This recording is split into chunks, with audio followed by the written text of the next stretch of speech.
Mas eu já quero adiantar para vocês a pauta que está pegando fogo, sim. A gente está falando dos Estados Unidos e dessa efervescência americana. Vocês viram que o Alexandre de Moraes foi processado pela segunda vez. Processado pela segunda vez pelo Rumble e pela Trump Media, entrando com uma nova ação afirmando que as decisões dele ameaçam a liberdade de expressão. Olha só, isso daqui é interessantíssimo, pessoal. No sábado foi ingressada essa nova ação judicial contra o Alexandre de Moraes. Ele havia ordenado o bloqueio da plataforma em território brasileiro, do Rumble, e impôs uma multa diária de R$50 mil, exigindo ainda que a empresa designasse um representante legal no país. As empresas solicitaram a medida cautelar urgente a um tribunal norte-americano com o objetivo de não serem obrigadas a cumprir as determinações de Moraes. A alegação das companhias inclui a previsão de, aspas, danos irreparáveis, caso não haja intervenção imediata por parte do Judiciário dos Estados Unidos. Entre as consequências mencionadas, eles alegam a perda da liberdade prevista na primeira emenda da Constituição norte-americana, a erosão da confiança dos usuários e desafios adicionais nas operações da plataforma. Holiday, isso é ubris do Alexandre de Moraes, Holiday? Ele vai quintuplicar a aposta, como a gente tem falado, inclusive. O que freia Alexandre de Moraes, Holiday? Isso vai frear o Alexandre?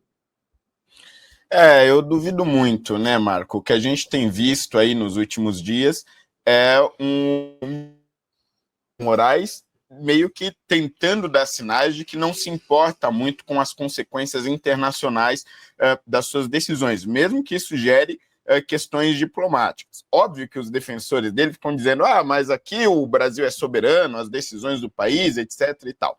Só que as decisões de Alexandre de Moraes, primeiro, têm atingido cidadãos americanos. Este é um primeiro ponto que já foi argumentado lá na primeira ação da empresa de Trump e do Rumble contra ele, e agora a gente tem aí mais uma vez reforçando também algo que já era dito na outra ação. Os canais diplomáticos não são respeitados pelo ministro, com a desculpa de que a empresa tem que ter um representante no Brasil. Ele atropela todos os canais diplomáticos, pune a empresa independentemente de quem ali ele está tentando bloquear. E outra, ele está tentando contra a liberdade de expressão também dos americanos, de um país onde a liberdade de expressão lá sim é realmente sagrada. Só que, de qualquer forma, as consequências para o ministro, do ponto de vista prático, quais seriam?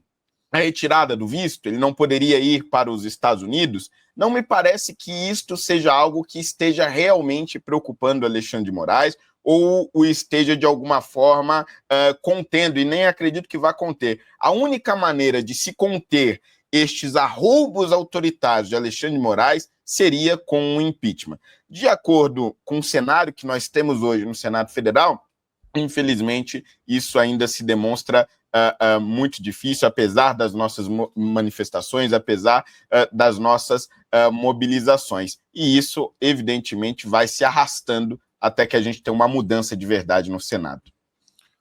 Eu tenho um recado do pessoal da Globo News para o Adrilles Jorge. Vamos colocar aqui.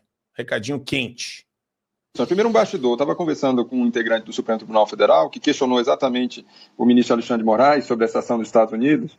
E aí tem uma resposta interessante, porque o ministro Alexandre de Moraes deixou claro, olha, pode entrar com ação, não tenho nenhum dinheiro, nem conta nos Estados Unidos, nem no exterior. Ou seja, do ponto de vista técnico, a preocupação que eu vejo do Supremo Tribunal Federal com essa ação dos Estados Unidos é zero. E por que isso? É importante dizer. Uma coisa é a Constituição dos Estados Unidos, outra coisa é a Constituição brasileira. Uma coisa é a Constituição dos Estados Unidos, outra coisa é a Constituição a brasileira, Adrilles, e parece que ele falou que a preocupação do Alexandre de Moraes, do ponto de vista técnico, é zero. Zero. 0,0. Adrilles, 0,0. Me explica isso, é zero, Adrilles? Do ponto de vista de preocupação constitucional, o Alexandre de Moraes não se preocupa nem com a Constituição brasileira, nem com a americana, e nem com nenhuma Constituição democrática, porque a questão não é ele ter contas ou não no exterior, a questão é ele ultrapassar todas as leis brasileiras e todas as leis democráticas de qualquer país civilizado, impondo censura prévia, perseguição, processo seu devido, prisão seu devido processo legal, todo o atropelo de normas constitucionais para massacrar e perseguir, e prender e censurar e arruinar com a vida de pessoas. E isso, colocado no Tribunal Internacional, vai colocar o Brasil como uma ditadura que é comandada por um tirano como Alexandre de Moraes. O efeito prático dessa sanção internacional dentro do Brasil, do ponto de vista legal, é realmente nulo. É absolutamente nulo. Mas o efeito simbólico é de dizer que o Brasil é comandado por um tirano, por um carrasco travestido de juiz, que deixa as pessoas morrerem dentro da cadeia, que tira o dinheiro das pessoas, que exila as pessoas, e tudo em nome de uma falsa democracia que não existe mais no Brasil. A gente está sob o jugo de uma tirania. Ô, Marco Antônio, a gente fica falando de anistia, a gente fica falando de impeachment de Lula, nada, absolutamente nada disso vai surtir nenhum efeito. Ontem na Globo colocaram um tanto de diálogos apócrifos, sabe-se lá de quem, com quem, falando de golpe. Ou seja, tudo indica que Bolsonaro será preso, tudo indica que não haverá anistia, o Alcolumbre já se colocou contra, o STF falou que vai anular. O impeachment de Lula, o Alckmin vai ser a referência exatamente para uma perseguição ainda maior, porque a direita liberal, limpinha, responsável, que vai se colocar no poder, aí vão perseguir mais ainda, é um álibi para o STF, para o Alexandre de Moraes, perseguirem mais ainda. Quando a direita abdicou da pauta do impeachment do Alexandre de Moraes, ela já perdeu. Vou ser bastante sincero, bastante concreto aqui. O Alexandre de Moraes hoje começa a ser visto, não só no Brasil, como no mundo inteiro, como um tirano. Como aquilo que ele é. A gente viu esses dias ele torturando psicologicamente o Mauro Cid para retirar palavras que não são do Mauro Cid. Falou, vou prender seu pai e sua mãe porque eles, sei lá, falsificaram um cartão de vacina. E eles são golpistas, eles são contra a democracia. É nesse nível.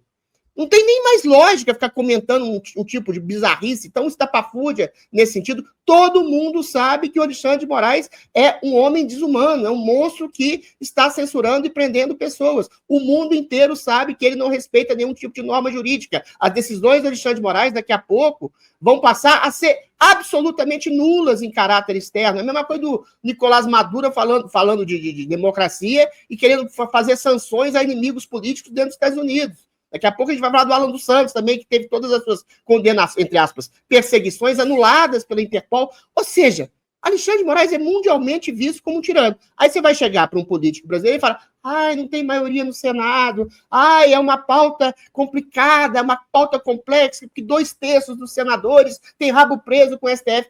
Então, meu filho, aceita. Então aceita. A gente está numa tirania no jogo. A Venezuela tem 50 anos que está numa tirania. A Rússia, desde que nasceu, é uma tirania. A China também. Entendeu? Outros países são tiranias que todo mundo fala, que triste, é uma tirania na Nicarágua, é uma tirania, uma ditadura em Cuba. Mas ninguém faz nada. Se a gente não usar os meios físicos e objetivos que a gente tem de tirar o tirano maior abusador que é Alexandre de Moraes, nada vai mudar nesse país. Nada vai mudar e tem um ponto, Adriles, que eu acho legal do que você falou, e eu falei isso na minha introdução inicial. Existe a janela de oportunidade. Eu preciso colocar no CPEC a fala do Trump citando e agradecendo o Eduardo Bolsonaro e o ex-presidente Jair Bolsonaro. A friend of mine, Eduardo Bolsonaro of Brazil, the Chamber of Deputies. Thank you. Thank you. Say hello to your father. Thank you very much. Great family. Great gentleman and your great family. E tem também um recorte do Patrick Bet-David, que o cara, ele tem o PBD podcast, que é um dos maiores podcasts dos Estados Unidos, do mundo, né, em termos de engajamento e de tamanho mesmo, de relevância. E ele entrevistou recentemente o Bolsonaro, e aqui tem um relato rápido dele, depois a gente coloca no nosso canal o trecho completo, mas é para vocês verem o nível da atenção que eles estão dando para o Brasil e também da tensão que existe com relação ao Alexandre de Moraes. He swipes the hand, interview ends, doing all the stuff that he's doing, he gets out, 1 hour later, alert on the phone. Jair Bolsonaro has been charged and is facing 38 years in prison. For what? There's a judge there in Brazil. His name is Alexandre de Moraes. Anybody knows who he is? Okay. If there is a picture for someone that looks like a tyrant, it is Alexandre de Moraes. This man is a tyrant at the highest level. Então ele fala, para quem não sabe inglês, que o Alexandre de Moraes é um tirano do último nível, e também ele trata o Eduardo Bolsonaro e o ex-presidente, o Jair Bolsonaro, de uma maneira como nenhum outro, vários outros chefes de Estado não são tratados no discurso do púlpito de um presidente dos Estados Unidos da América. Isso daí tem um peso e é simbólico, Holliday. Como que você enxerga isso? Pois é, eu acho que aí nós entramos num outro campo, né? E que também se soma a essas ações judiciais nos Estados Unidos.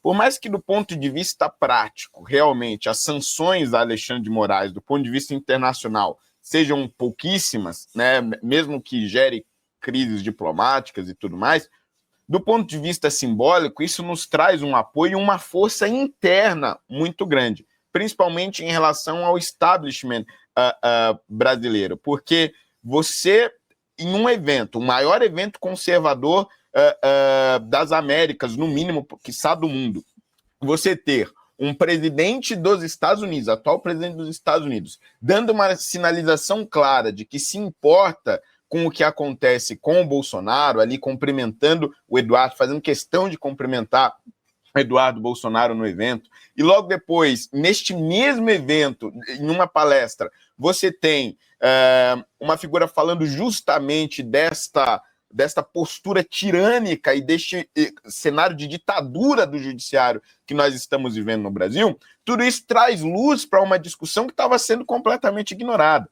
E não vamos nos esquecer de que, enquanto isso está acontecendo nos Estados Unidos, a Organização dos Estados Americanos está produzindo o seu relatório justamente sobre os direitos humanos, especialmente sobre os ataques à liberdade de expressão no Brasil. Então, enquanto Pedro Vaca está produzindo seu relatório, analisando os depoimentos de pessoas que foram censuradas, de pessoas que tiveram seus pais, tios, irmãos, filhos presos injustamente depois do dia 8 de janeiro, enquanto ele analisa todos esses depoimentos, essa pressão internacional vai acontecendo. Tudo isso, evidentemente, tem o seu efeito. E quando este relatório sair, vai ser um alerta também para os políticos de centro, centrão do Brasil, de que nós não estamos sozinhos. Quer dizer, não é uma ala da direita brasileira isolada e extremamente minoritária que está falando, como, aliás, as manifestações já demonstraram. Mas são instituições internacionais também e personagens centrais fora do país que estão vendo que o Brasil está caminhando. Está caminhando, não. Já está no meio de uma ditadura de um homem e de uma instituição que é Alexandre de Moraes e o STF. Holliday, só uma questão aqui, a gente bate papo, né? Aqui não tem muita formalidade. Me preocupa como os historiadores vão contar essa história, Holliday. Historiador de verdade, não militante. Me preocupa demais isso daí. Por mais que a gente esteja num processo de escrever a história do nosso país, eu fico extremamente preocupado com isso. E, Adriles, a gente tem, de novo, essa abertura e esses ares, esses ventos soprando dos Estados Unidos da América. A gente está aproveitando essa janela de oportunidade, Adriles? Eu acho que não. Eu acho que não, porque se você tem nos Estados Unidos um princípio de que, eventualmente, há uma ditadura em curso no Brasil e essa ditadura é forjada, é formada por uma Suprema Corte que traveste a perseguição de uma defesa da democracia, e se você tem provas cabais, inclusive de gente do próprio governo, o Elon Musk, falando em alto e bom som que houve censura, houve tentativa de intimidação, houve chantagem, houve perseguição dos seus próprios funcionários, se você tem um processo cabal contra o Alexandre de Moraes, aí você entra na seara de um impeachment do Lula, porque tem uma crise social e econômica, e existe essa crise social e econômica, você perde exatamente a chance. Se os americanos veem que o próprio brasileiro, que as próprias autoridades brasileiras não se movem no sentido de dirimir essa ditadura, e o foco dessa ditadura não é o Lula é uma consequência, ele foi colocado e alojado no poder,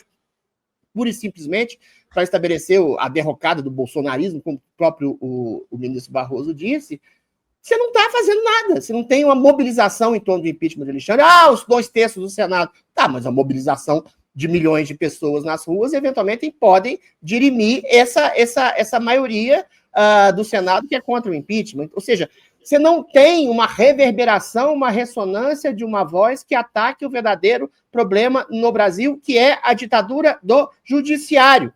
Você tem todo um clima para isso. Você tem os Estados Unidos estabelecendo o fim da censura, o fim da censura das Big Techs. Você tem o Zuckerberg falando sobre isso. Você tem o Rumble falando sobre isso, está sendo censurado de novo. O próprio Twitter, que está sendo multado novamente. Entendeu? Você tem ventos de liberdade para o mundo inteiro. E aqui a gente se preocupa com o impeachment do Lula, que pelo próprio Bolsonaro, pelo próprio Silas Malafaia, que proibiu todas as manifestações em cidades de outros países, falaram que não vão fazer apologia, vão falar sobre a anistia, que também, a meu ver, é uma pauta que pode até ter uma consolidação de votos no Congresso, mas não tem no Senado e muito menos no STF, entendeu? Então é um foco errado, eu acho que é uma estratégia errada, perdão pelo meu pessimismo hoje, que não está aproveitando o calor do momento e as circunstâncias.